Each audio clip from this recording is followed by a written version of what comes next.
रत्नाकर मतकरी आपल्या मनामध्ये एक सूक्ष्म दगड टाकतात आणि मग भयाची असंख्य वलय निर्माण करतात. त्या भयाचा थंडगार शहारा आपल्या रोमारोमामध्ये भिनतो. ऐकूया रत्नाकर मतकरी यांची कथा म्हातारीची तरुण मुलगी. रंगांधळा ह्या कथासंग्रहामध्ये ही कथा समाविष्ट केलेली आहे. ऐकूया म्हातारीची तरुण मुलगी. आत्ता 5 मिनिटांपूर्वी देवळात जातो तर सगळीकडे लख्ख प्रकाश. पल्ल्याडच्या डोंगरांचा रंग तांबूस काळपट आणि हे उन्हाचे चट्टेच्या चट्टे. आणि एवढ्यातल्या एवढ्यात म्हणजे दर्शन करून घंटी बडवून बाहेर येतो तोवर अंधारायला लागलेलं. गंमतच आहे सगळी. आपण पायऱ्यांवर बसतो. उगाच काही कामधंदा नाही, आता घरीच तर जायचं आहे, मग हाई कशाची म्हणून बसतो आपले इकडे तिकडे बघत. असं बघावं, कधी काय गंमत नजरेला पडते ती बघावी. काहीच नाही तर त्या तिथल्या पोखरणीची शेवाळलेली हिरवी भिंत दिसते, ती बघावी. अधिकाधिक काळी कुट्ट होत जाताना. असा मी बसलेला तर समोरून कोणीतरी येतोय. एक पासोडी पांघरलेला बुवा. कितीतरी वेळ तो आपला येतोच आहे, पायाने चालवत नसल्यागत. आणि नसणारच चालवत त्याच्यानं. केवढं वय झालंय, 90च्या घरातला असेल. सगळं अंग थरथरतंय, मान लटलट कापतंय. तो येतोय तस तसं अधिकच अंधारून येतंय, म्हणून मला नीट दिसत नाही तो. फक्त ते हळूहळू चालणं आणि लटलट कापणं तेवढं फक्त आला जवळ. बाप रे, इतकं म्हातारं माणूस आपण तर कधी पाहिलं नाही बाबा. शरीराची नुसती चाळण झालेली, चांबडीच्या झोळ्या, हातपाय कांड्यांसारखे, त्यावर शिरांची जाळी, पांढऱ्या दाढीचं जंगल चेहऱ्यावर, केस निम्मे गळून गेलेले, उरलेल्यांच्या जटा झालेल्या, डोळे पिचपिच पिचपिच बघतायत. काय दिसतं त्यातून कोण जाणे. काठी टेकत टेकत म्हातारा कष्टानं एक एक पाऊल टाकतोय. मध्येच काठी घसरते, तो धुळीत पडतो. आपल्याला दया येते. आपण जाऊन उठवतो त्याला. तो तोंडातल्या तोंडात काहीतरी पुटपुटत उठतो. जास्त चालवत नाही त्याच्यानं. तो तिथेच पायरीवर टेकतो. आता चांगलंच अंधारून आलेलं. माझ्याजवळ कंदील असतोच, कारण आपण काय गप्पा मारीत बसलो की बसलो, कधी घरी परतू याचा नेम नाही. कंदील पेटवून आपण बसून राहतो. पोखरण आता पूर्णच काळोखी झालेली. भक्त मंडळी देखील दर्शन करून घरी परत गेलेली. देवळात नगारा वाजत असलेला, धर धम धम धम धर धम धर असं. म्हातारा तसाच पायरीवर बसून राहिलेला, अंगाचं मुटकुळं करून. मी म्हणतो, अरे हा मेला बेला की काय. हाक मारतो, म्हातार बाबा. तो हू नाही की चू नाही, फक्त पासोडी अधिकच गच्च पांघरून घेतो. हां, त्या अर्थी जिवंत असावा. म्हातार बाबा, काय खायला दे बेटा. देव तुझं. माझ्याकडे काय असणार खायला, पण प्रसादाचे डाळे मुरमुरे असतात, ते मी काढून देतो. दया येते. बिचारा कुठून पोटापुरतं मिळवणार या असल्या अवस्थेत. हातातलं सरळ तोंडात गेलं तरी पुरवलं. कुठला हा? कोणी पोरबळं नाही त्याला. घर सोडून आला. कसं सोडलं याला याच्या माणसांनी. मी त्याला आणखीन 10 पैशांची दया दाखवतो. कुठे जाणार तू? गावात? म्हातारा थरथरत विचारतो. कुठे जाणार? मगापासून विचार चाललाय. आज घरी जाऊच नाही, गावाकडे जावं. नव्या आळीत नवा माल आलाय म्हणून ऐकलं. कधीपासून जावं जावं म्हणतोय रात्री झोपायला तिथल्याच माडीवर. आपण खुल्लम खुल्ला सांगून टाकतो म्हाताऱ्याला, लाजाबिजायचं काय काम नाही, तो कोण आपला, आणि आपल्यासारख्या तरण्या बाण जवानाने नाही करायचं असले हे शौक तर करायचे कोणी. बरं, भिडेपोटी सांगून टाकावं याला की घरीच जाणार आहे म्हणून, तर हे झेंगट सोबत घरीसुद्धा येईल. माडीवर जाणार? म्हातारा विचारतो. हो. का हो? मी विचारतो. काही वेळ म्हातारा गप्पच. मी पण लक्ष देत नाही. कंदील उचलून चालू लागतो इतक्यात, गोष्ट ऐकायची? म्हातारा विचारतो. कंदिलाचा प्रकाश त्याच्या तोंडावर पसरलेला, त्यात तो जीर्ण चेहरा अगदी दगडात खोदल्यासारखा दिसतो. गोष्ट म्हटल्यावर मी पण खाली बसतो. भटजीच्या पोराला पाठवून म्हाताऱ्यासाठी डाळे मुरमुरे मागवतो. म्हातारा थपकत थपकत थांबत थांबत गोष्ट सांगू लागतो. ते तिघे असेच संध्याकाळच्या वेळेला त्या गावात पोहोचले. तिघांनी पहिल्यांदा काय केलं असेल तर एक खानावळ गाठली. तिघांपैकी जाड्या होता त्याचं नाव महेश्वर. जाड्या म्हणजे अगदी फार सुटलेला होता अशातला भाग नाही.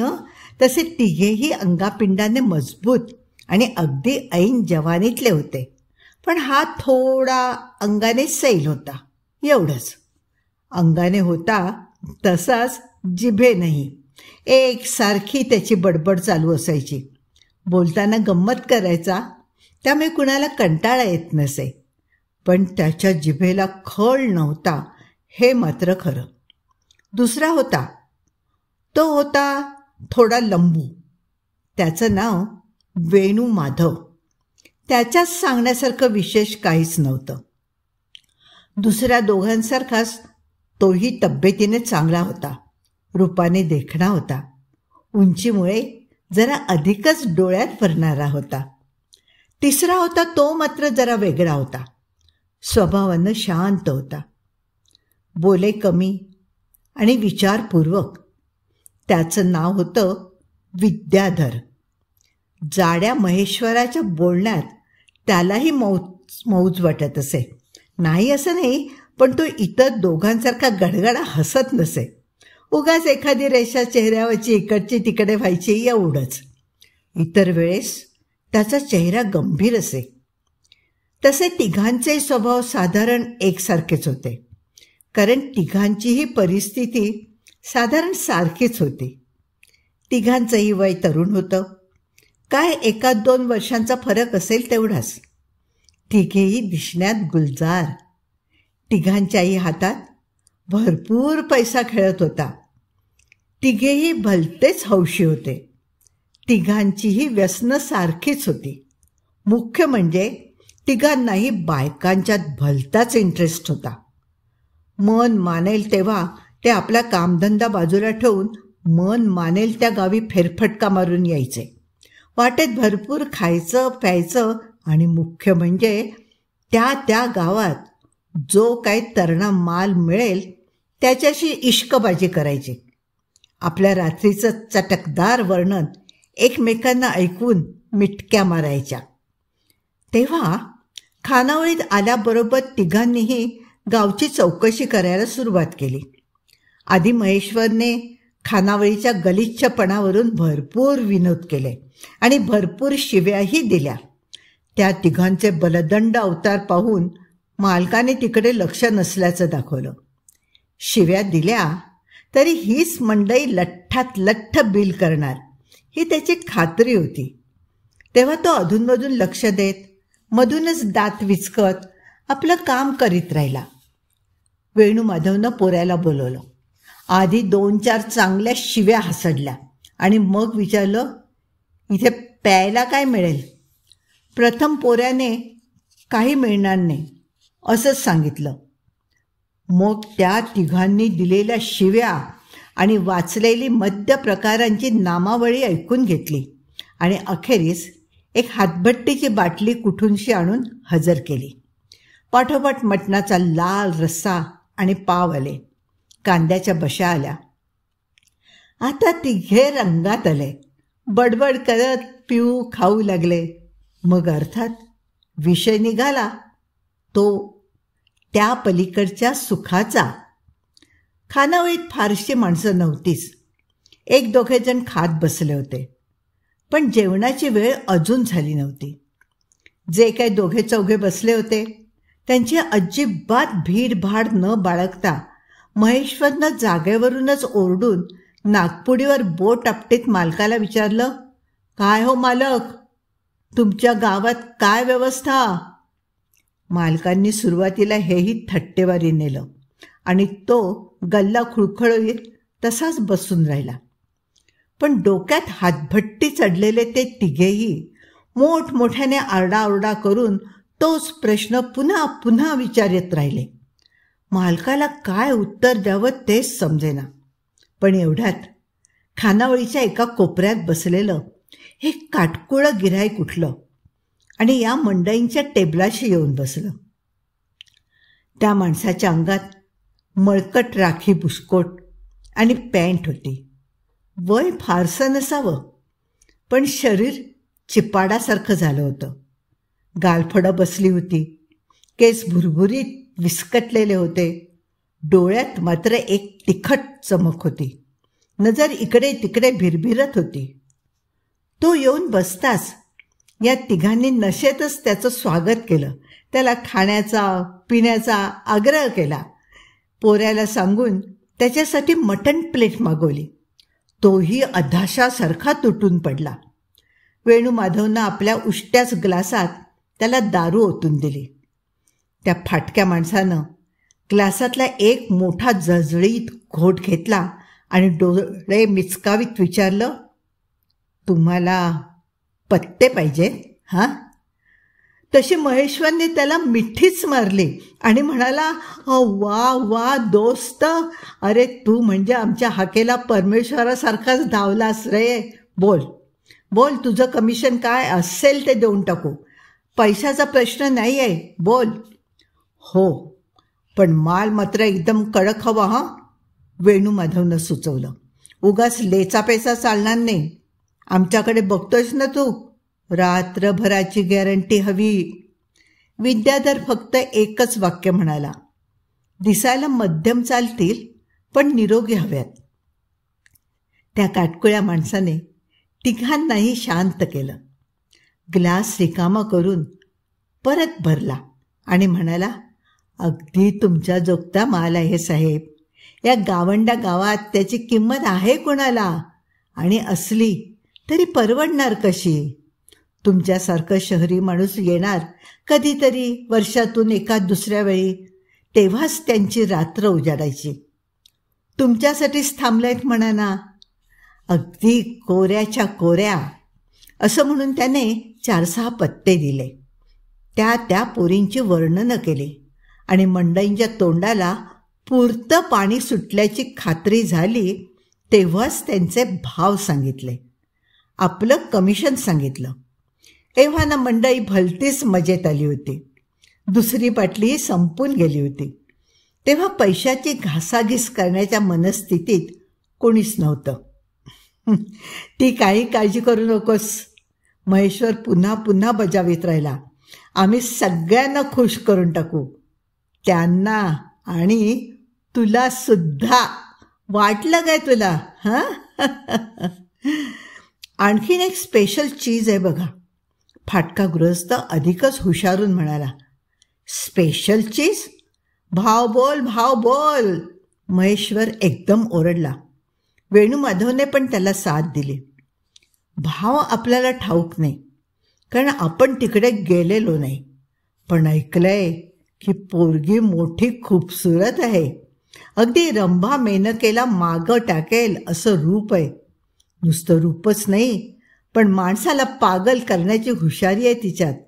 रात्र कशी गेली ते कळायचं सुद्धा नाही तुम्हाला. सगळे थक्क होऊन ऐकत होते. ओठावरून जिभा फिरवत होते. शरीरं तापली होती. डोळे चमकू लागले होते. हे आपलं तुम्हाला विशेष इंटरेस्ट आहे म्हणून सांगितलं हं, राखाडी बुशकोट म्हणाला. पण तुम्ही तिच्याकडे जा असं काही आपण सांगणार नाही. का? विद्याधरने विचारलं. का ते पण नाही सांगता येणार. नाही येणार. फार फार विचित्र कारण आहे. विचित्र? हो, फारच विचित्र, तो काटकोळा माणूस म्हणाला आणि गप्पच बसून राहिला.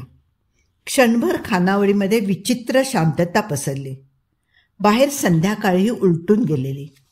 सारं शांत शांत होऊ लागलेलं. असं एवढं काय आहे पण? शेवटी विद्याधरने विचारलं. खरं सांगू, काय आहे ते मला देखील ठाऊक नाही, पण लोक बोलतात की तसलं काहीतरी आहे पलीकडचं.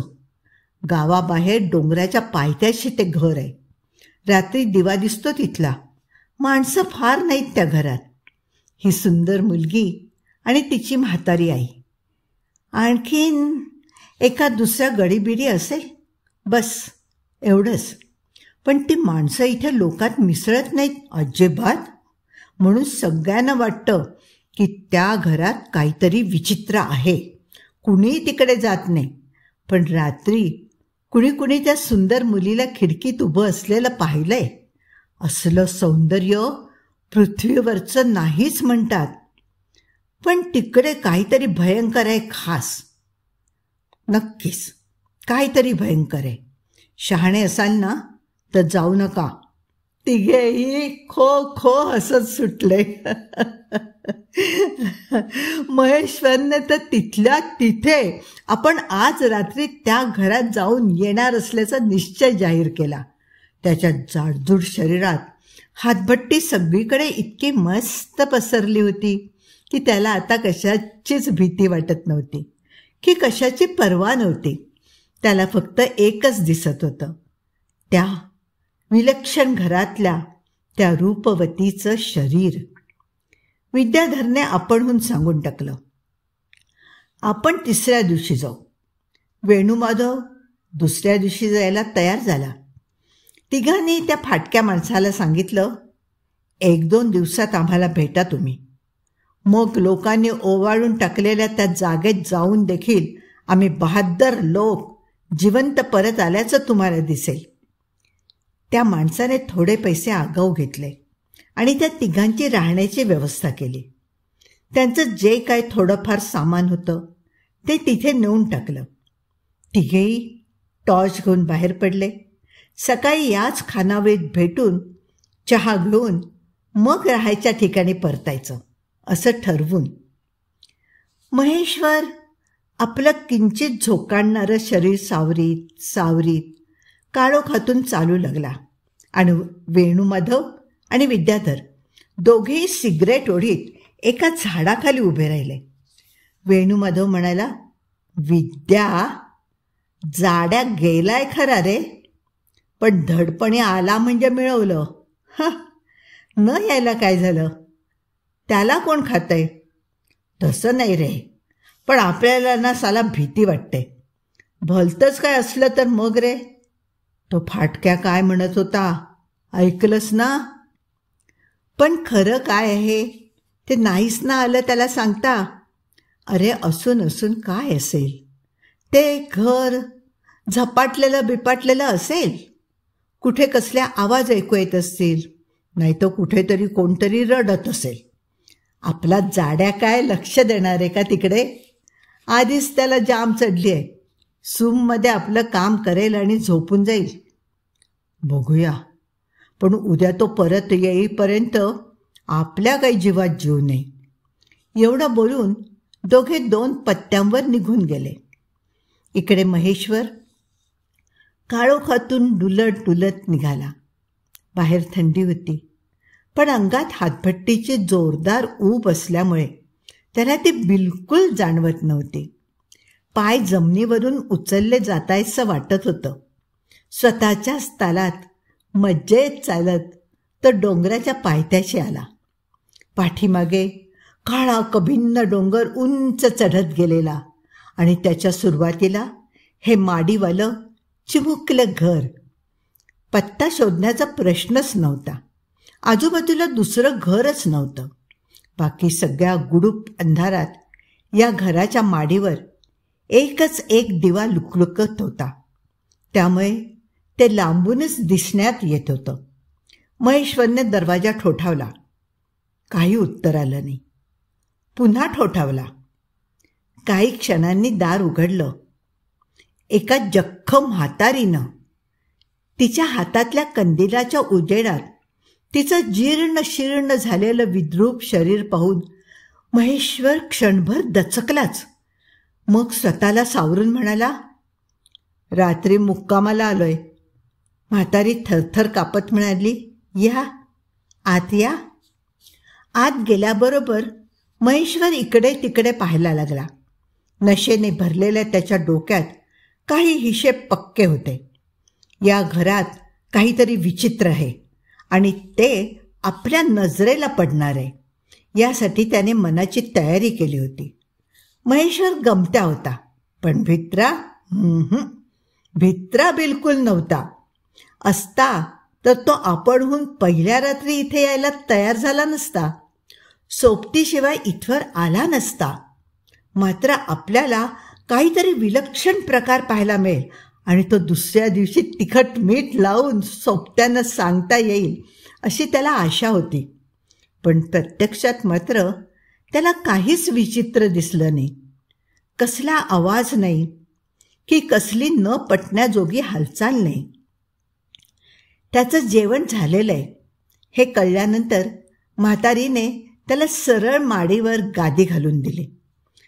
त्याची अपेक्षा समजायला तिला बिलकुल त्रास पडला नव्हता. बिछाण्यावर पडल्या पडल्या महेश्वर खोलीचं निरीक्षण करू लागला. खोलीत तसं नजरेत भरण्यासारखं काही नव्हतं.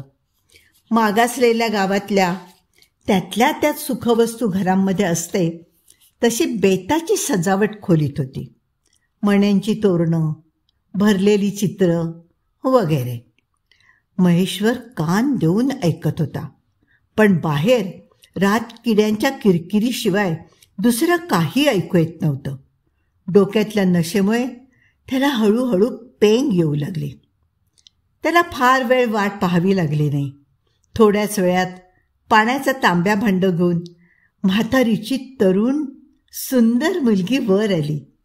तिला पाहताच महेश्वरची झोप खाड दिशी उडाली. शरीराचा रोम रोम जागा झाला. असलं अलौकिक सौंदर्य त्याने कधीच पाहिलं नव्हतं.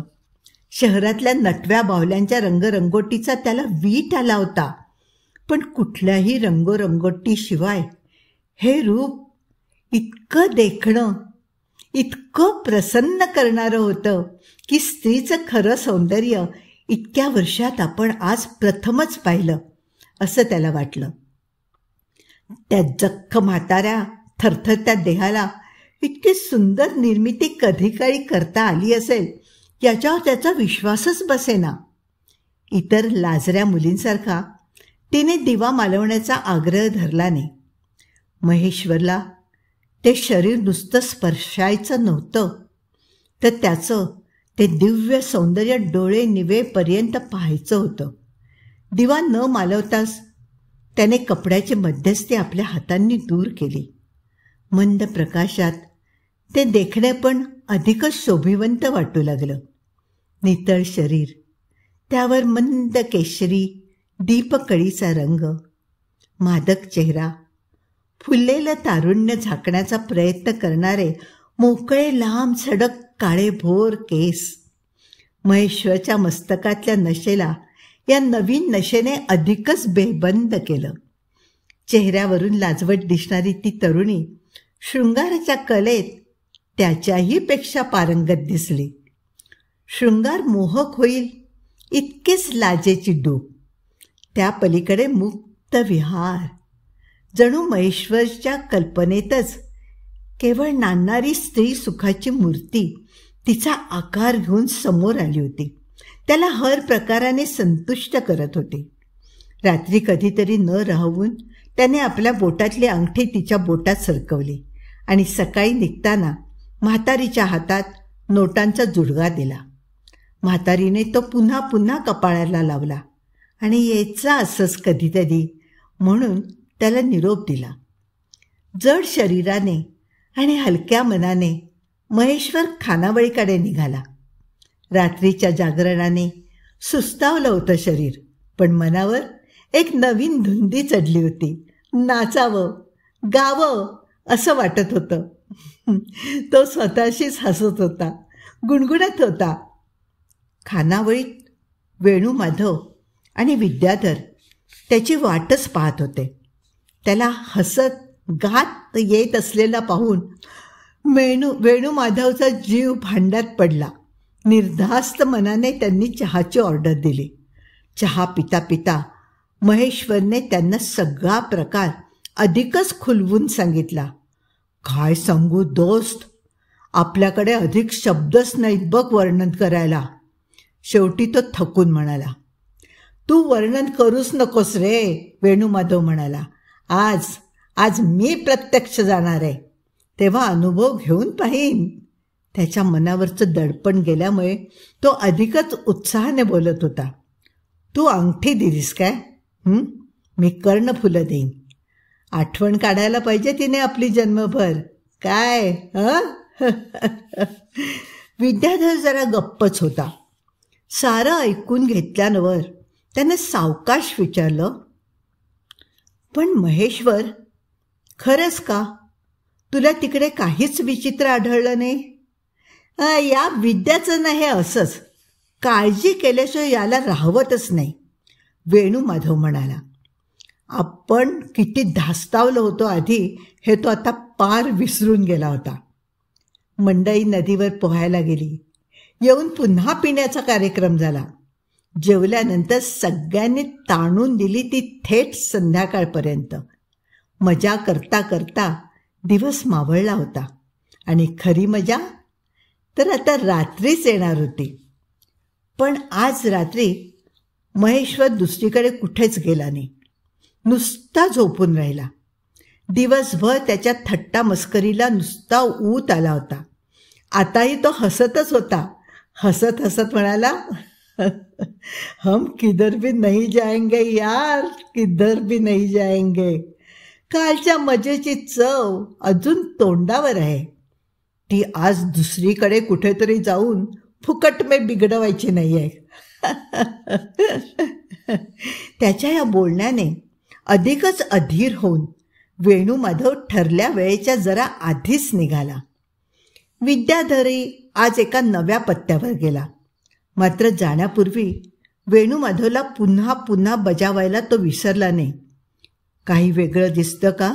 इकडे लक्ष ठेव, नीट लक्ष ठेव, कळलं?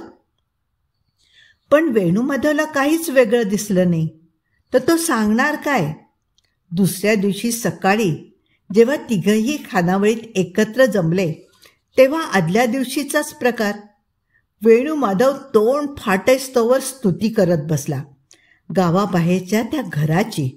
म्हणाला, काय सांगू दोस्त, अरे मी तिला कर्णफुलं दिली, पण तिने मला दिलेल्या सुखापुढे ती काहीच नव्हती. राजा असतो तर मुकुट दिला असता डोक्यावरचा उतरून. त्याच्या जोडीला महेश्वरची बडबड चालूच होती. एक रात्र मध्ये जाऊन सुद्धा त्याच्या सुखाची गोडी किंचितही कमी झाली नव्हती. किंबहुना ती आता आठवणीने दिवसेंदिवस वाढतच जाणार होती. विद्याधरला आता कधी एकदा रात्र पडेलचं होऊन गेलं. रात्री काय काय अनुभवायला मिळेल याच्याच विचारांच्या गुंगीत त्याने सबंध दिवस काढला. गेल्या 2 रात्री त्याला मिळालेल्या पोरी वाईट नव्हत्या, पण त्याच्या दोन्ही मित्रांच्या तुलनेनं त्यांच्यात काही दम नव्हता. आपलं रात्री फुकट गेल्या नव्हत्या एवढंच, पण खरी गंमत येणार होती ती आज रात्री. त्याने त्या गावाबाहेरच्या मुलीला देण्यासाठी म्हणून महागातल्या बांगड्या घेतल्या. हो, पुढे मागे इथे परत आलो तर तिने तिघांमध्ये आपल्यालाच अधिक सुख द्यायला हवं, तेव्हा आपला वाण सगळ्यात मौल्यवान हवा. त्याच दुपारी ते उतरले होते तिथं तो फाटका माणूस येऊन गेला. तिघांनीही त्याला डोळे फाटतील एवढं जब्बर कमिशन दिलं. गावाबाहेरचं ठिकाण सुचवल्याबद्दल महेश्वर आणि वेणू माधव यांनी त्याचे फक्त पायच धरायचं बाकी ठेवलं होतं.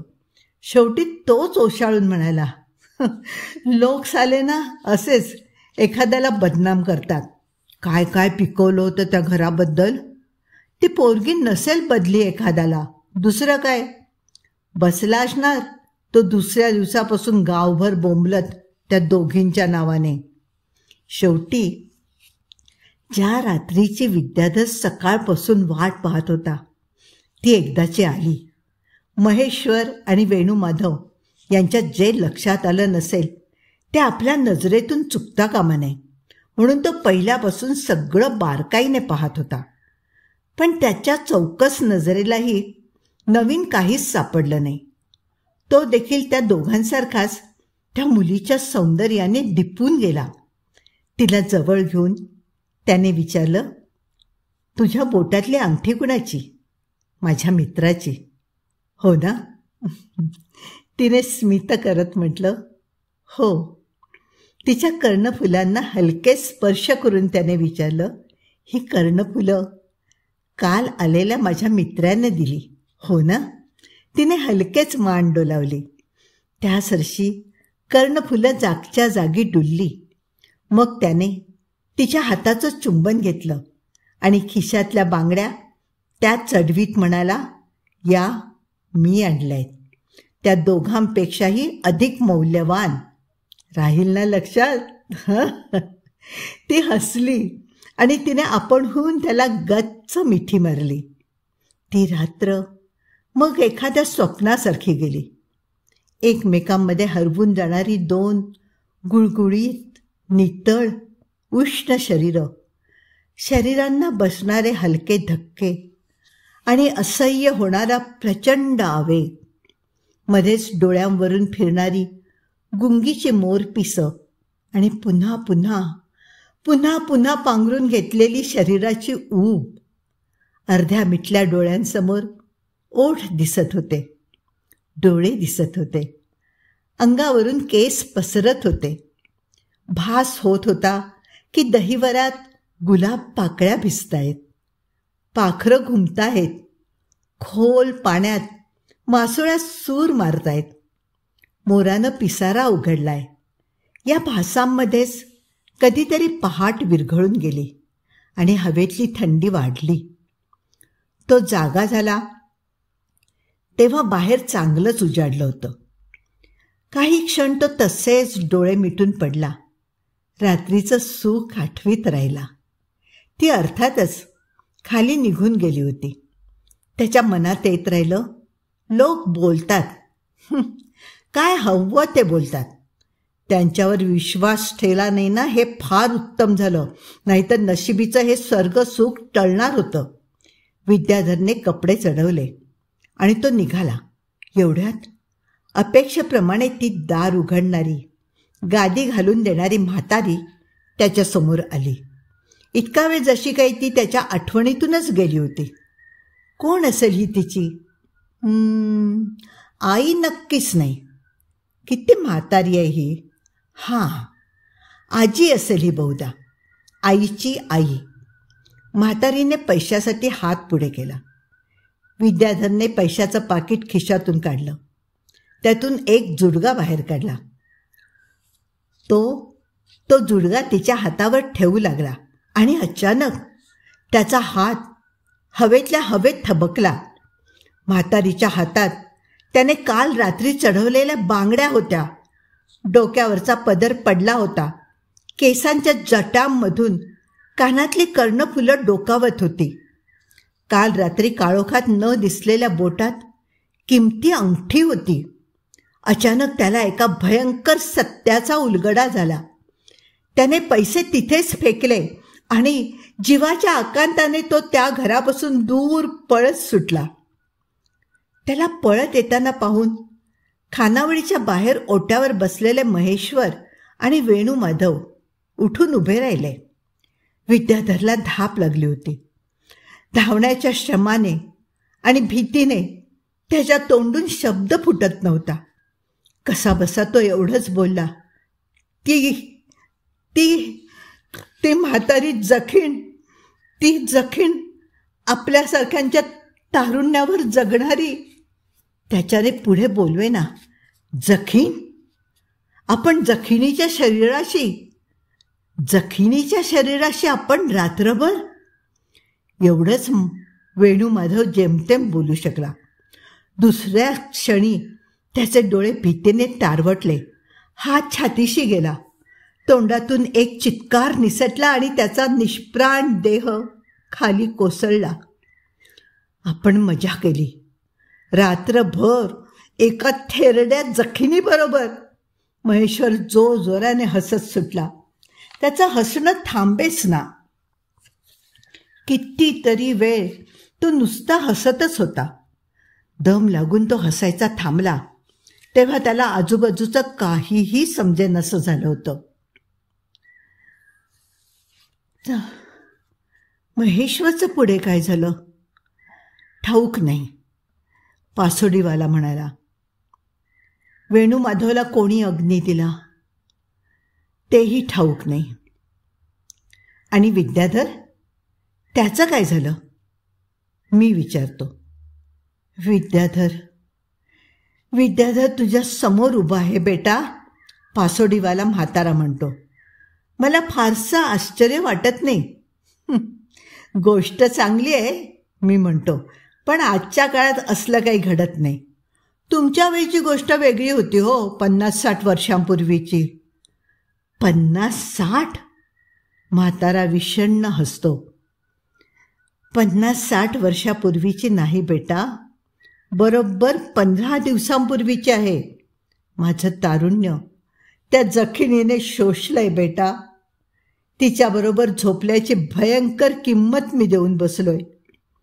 पहिले 3 दिवस मला काहीच झालं नाही, पण 4थ्या दिवशी सकाळी पाहतो तर माझे सारे केस पांढरे झालेले.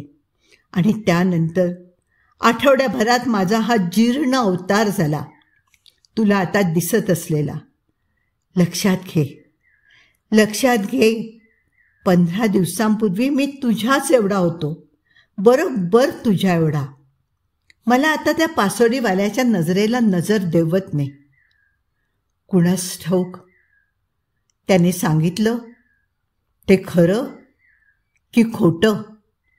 त्याच्या त्या अद्भुत हकीकतीला त्याच्या स्वतःच्या शब्दाशिवाय दुसरा कसलाही पुरावा नाही. कदाचित त्या बुड्ढ्याचा आटाच सटकलेला असेल आणि सगळीच दंतकथा त्याने रचून सांगितली असेल. पण एखाद्या वेळेला मी मुकाट्याने कंदील उचलतो आणि चालू लागतो. कसा कोण जाणे, माझा बेत आता बदललेला असतो. नव्या पेठेकडे न जाता आता मी सरळ घराच्या दिशेने पावलं उचलू लागतो. कथा संपली आहे. आपले एक व्यासंगी रसिक श्रोते श्री विजय कुलकर्णी सर यांनी 2-3 कथा सुचवल्या आहेत. त्यातली ही कथा म्हातारीची तरुण मुलगी. ही कथा मला रंगांधळा ह्या कथासंग्रहातच आहे, त्यामुळे प्रथम मी ती वाचली. बाकीच्या 2 मला अजून उपलब्ध झालेल्या नाही आहेत. त्या मिळाल्या की मी त्या पण यथावकाश वाचेन. एक प्रभावी कथा सुचवल्याबद्दल विजय कुलकर्णी सर यांची मी अत्यंत आभारी आहे. भेटू पुन्हा.